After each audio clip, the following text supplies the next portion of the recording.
বুধবাৰে নিশা ঘোষণা কৰা হয় 2024 আৰু 25 বৰ্ষৰ সংগীত নাটক অকাডেমীৰ অন্তৰ্গত অকাডেমী ৰত্ন, অকাডেমী পুৰস্কাৰ আৰু উস্তাদ বিছমিল্লা খা যুৱ পুৰস্কাৰ।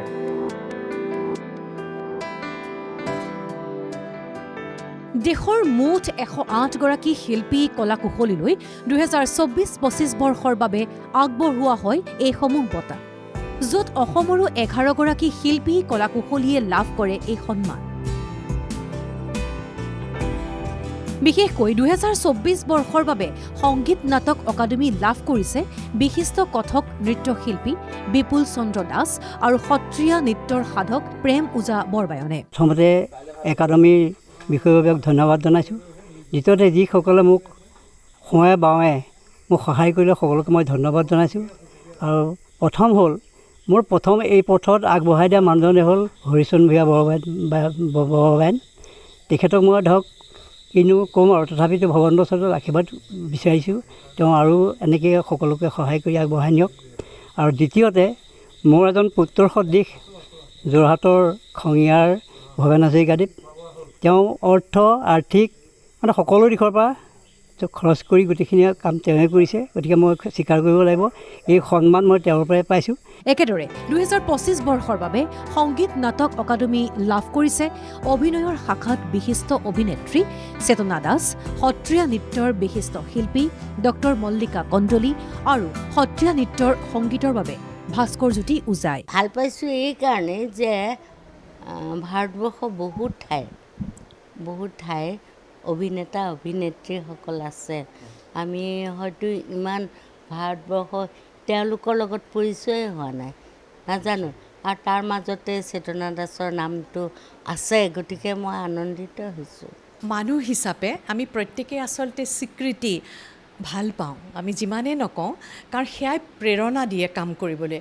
গতিকে মই যথেষ্ট প্ৰেৰণা পাইছোঁ, কাৰণ সংগীত নাটক একাডেমীৰ দৰে এটি অনুষ্ঠান মানে ভাৰত চৰকাৰৰ, আমি সকলোৱে জানো গোটেই নাট্য নৃত্যৰ চৰ্চাৰ এনেকুৱা এটা অনুষ্ঠান, তেওঁলোকৰ পৰা পোৱা এই মান্যতাই মোক আনন্দিত কৰিছে আৰু ভৱিষ্যতেও কাম কৰি যাবলৈ সাহস পাইছোঁ। সুখী মানে এইটো কেনেকুৱা ধৰণৰ সুখ মই নিজেই বৰ্ণনা কৰিব নোৱাৰিম। আৰু সকলোতকৈ ভাল লগা কথাটো হৈছে কি, ব্যক্তিগতভাৱে পালেও মোৰ এৱাৰ্ডটো আহিছে। মই যদি অলপ অন্য বেলেগভাৱে ভাবোঁ কথাটো, যে এই গোটেই আৰ্ট ফৰ্মটো, এই গোটেই কলা শাখাটোলৈকে এটা অভূতপূৰ্ব এটা বৰঙণি আৰম্ভ হৈছে। কাৰণ এই যিটো শিতানত তেওঁলোকে নিৰ্বাচিত কৰিছে, মানে নৃত্যৰ বাবে সংগীত সংৰচনা, এইটো সত্ৰীয়া নৃত্যত আগতে হোৱা নাছিলে।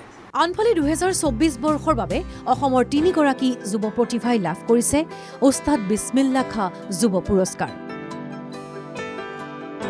সত্ৰীয়া নৃত্যৰ বাবে মীনাক্ষী মেধি, নাট পৰিচালনাৰ শাখাত বিদ্যুৎ কুমাৰ নাথ আৰু লোকসংগীতৰ শাখাত দিলীপ হীৰাই লাভ কৰিছে এই যুৱ পুৰস্কাৰ। এই অনুভৱটো মানে বুজাব নোৱাৰা এটা অনুভৱ। কালি যেতিয়া খবৰটো পাইছোঁ মোৰ চকু পানী ওলাই যোৱা নিচিনা, আৰু এতিয়াও তেনেকুৱা এটা লাগিয়ে আছে বাৰু। হয়, যে আজি অত বছৰে যি একাগ্ৰতাৰে নাটকৰ লাইনটোতে জড়িত হৈ আছোঁ, লকডাউনৰ সময়ছোৱাতটো এনেকুৱা এটা পৰিৱেশৰ অৱস্থাত ফ্লিপকাৰ্টৰ নিচিনা এটা কামতো মই ডেলিভাৰী বয়ৰ কাম কৰিছোঁ 18 মাহ। গতিকে তাৰ পাছতো নাটক এৰি দিয়া নাই, নাটক কৰিয়ে আছোঁ আজি অত বছৰে।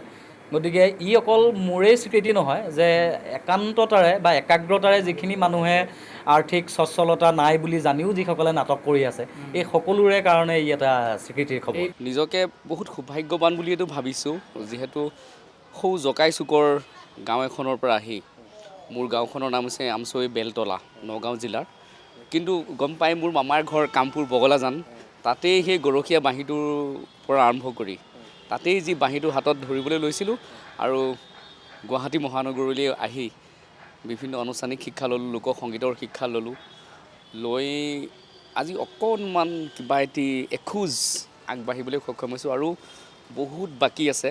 ঠিক তেনেকৈ 2025 বৰ্ষৰ বাবে উস্তাদ বিছমিল্লা খা যুৱ পুৰস্কাৰ লাভ কৰিছে অসমৰ 3 গৰাকী যুৱ প্ৰতিভাই।